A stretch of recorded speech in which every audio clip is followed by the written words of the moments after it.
So, ang dami ngayon, mga umiiyak, mga bossing. O, pakinggan muna natin yung mga umiiyak, ha?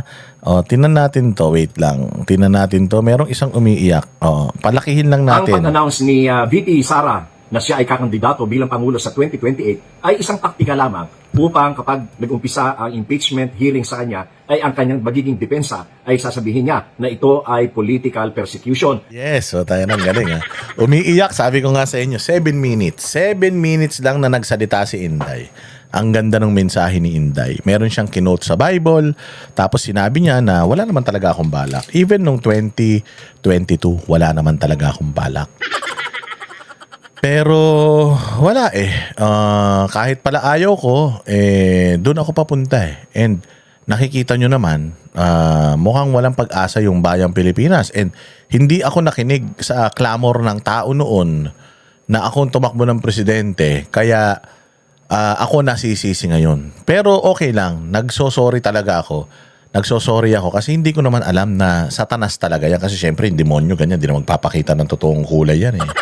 Yung demonyo talagang kung ano yung maganda yun ay papakita niya, pero yung kaloob-looban niya satanas pala yan. So nag-apologize sa lahat ng mga nangyayari ngayon. I'm also a part of it, although hindi ako nagnakaw, sila nagnakaw, pero I'm sorry, naranasan nyo to because I helped him win. Si Inday Sara talaga yung nakatulong kay Pangulong Bongbong Marcos para manalo. Bakit?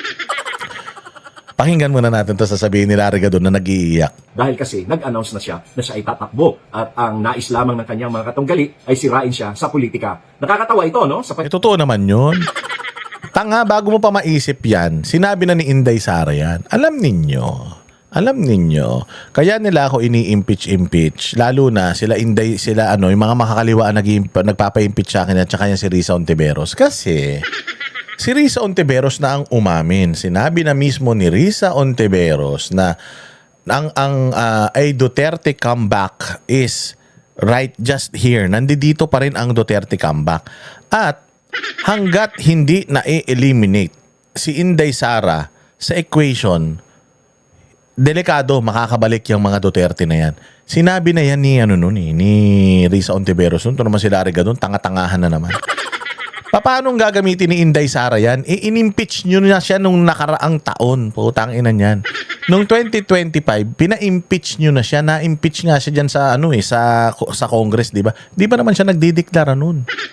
Di pa naman siya nagdideklara nun na tatakbong presidente. Sinasabi naman na ni Inday noong 2025 ba na kaya kayo nagfa-file ng kung ano-anong kaso sa kanya. It's because you want to eliminate her. You want her out of the equation pagdating sa 2028 presidential elections. Anong pinagsasasabi mo, Gadon?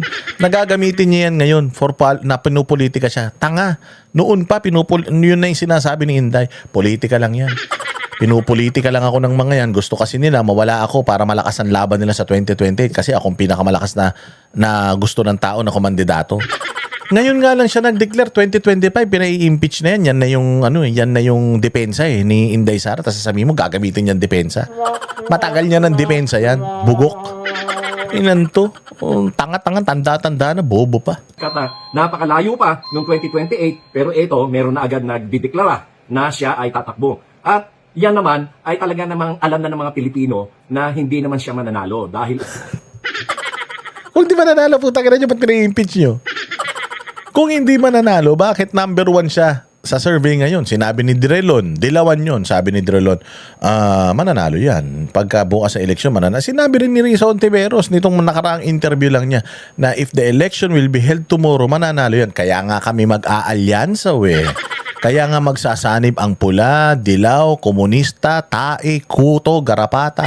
Kaya nga lahat ng mga salot sa Pilipinas magsasanib puwersa para lang talunin si Inday Sara kasi siya pinakamalakas. Anong sinasabi mong hindi mananalo? Kung hindi mananalo yan, di sana hindi nyo tinatrabaho yan. Kung mahina talaga yan, di sana hindi kayo nagtatawag, magkakasama. Mantakin mo, dinidilaan mo yung tumbong ni Trillanes, kaaway mo yan. Mantakin mo yung mga tumbong ng mga komunista, dinidilpatan mo ngayon, dinidilaan mo ngayon, ikaaway mo yung mga yan noong hindi pa nag-aaway si Inday tsaka si Bongbong. Magpatingin ka na. Oo, baka maluwag na yung mga tornilyo mo, baka kumalas yan, mangagat ka. Unang-una, ang Philippine politics is divided only to two major camps. That is Marcos and Aquino. Ang mga Marcos, natural, hindi na siya iboboto. Hindi siya iboboto ng mga Marcos loyalists at ng mga Ilocano na solid north na hanggang Mindanao. Bobo talaga, puta. Dalawa lang daw ang kampo dito. Marcos at saka Cory.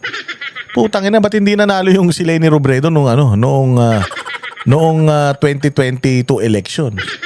O si Marcos, kaya siya nanalo. O bakit yung boto ni Bongbong Marcos mas mababa kaysa sa boto ni Inday Sara?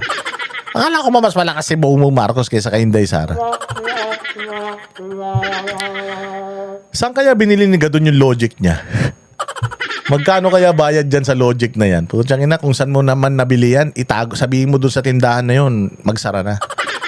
O baka may makabili pa ng logic na yan. Ang dami ng tanga sa Pilipinas, dumagdag ka pa. Napakaraming Ilocano at ang tinatawag natin ng mga waray, yung mga kakampi nila Madam Imelda Marcos at nila Martin, ang mga Ay, Romualdez, no? ba't hindi nanalo? Ba't hindi nanalo lahat ng mga manok ni Bongbong Marcos sa Visayas at sa Mindanao? Napakalakas pala naman ni Bongbong eh. Bakit hindi nanalo sa mga probinsya na mga pinagsasasabi mo?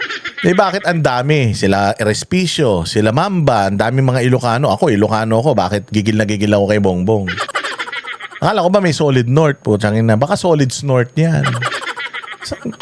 Sila Ariga doon para ng propagandista, no? Kaya imposible na manggagaling pa ang boto sa kanya sa mga Marcos camp. At sa mga Dilawan naman, sa mga Aquino naman, hindi rin siya iboboto syempre kasi meron silang sarili nilang kandidato, no? Ano ka? Pag tumakbo siya si Guanzon, boboto siya eh. Dilawan si Guanzon, sabi ko nga sa iyo. Kaya nga maraming kandidatong lumulutang sa Dilawan kasi hindi sila solid. Kaya nga sinusulong si Bam, isinusulong si ganito, isinusulong ni si Leni Robredo, isinusulong ni Risa Ontiveros yung sarili niya. Yung Dilawan, watak. Watak yung Dilawan na yan. Putang ina, kahit sila, may mga Dilawan na kain suka, pero may mga Dilawan na ayaw talaga sa Marcos.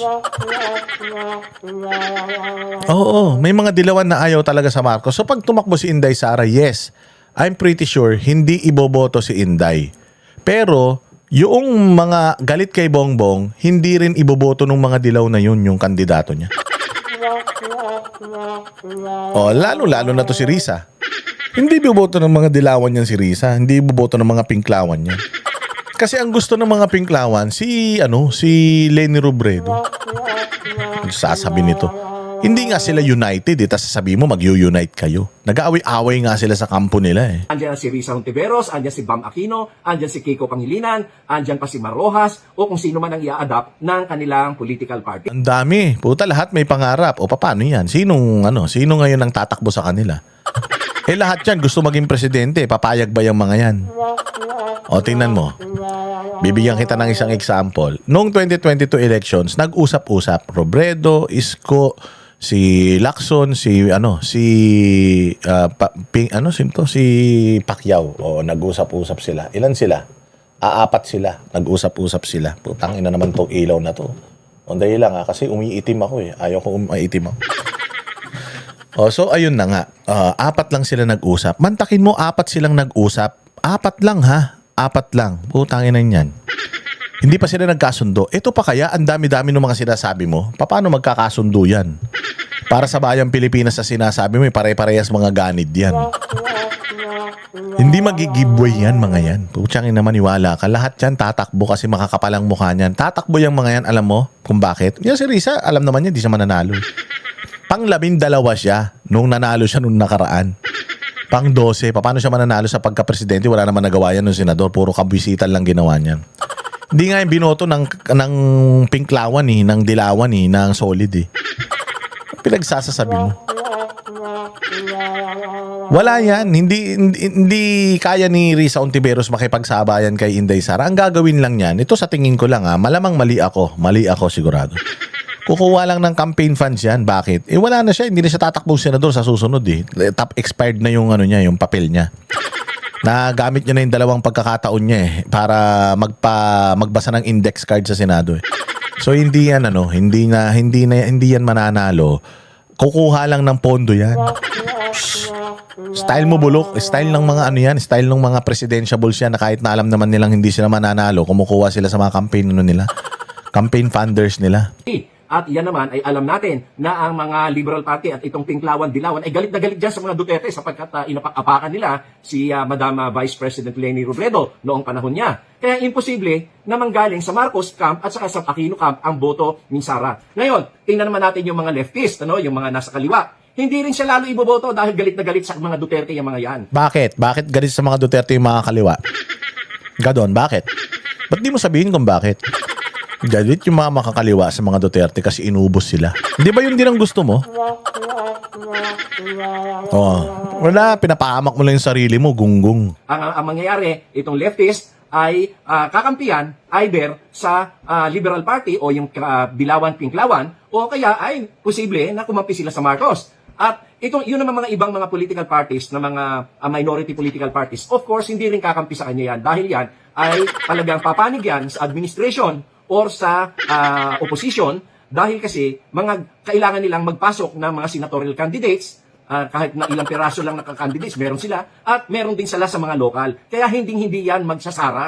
At isa pa, ang PDP naman ay wasak na. Nag-resign na nga yung kanilang Secretary General at marami na sa mga PDP, wala na. At hindi naman solid ang PDP noon kay Sara dahil nagalit sila kay Sara. At galit din si Sara sa kanila. Kaya walang patutunguhan Ay, ito chismoso, no? Ang dahil pinagsasabi, wala namang katotohanan kahit isa. Bibigyan kita ng isang matinding rebuttal. Si Inday Sara, pagka nag-eleksyon bukas, mananalo. Sinabi ng Dilawan.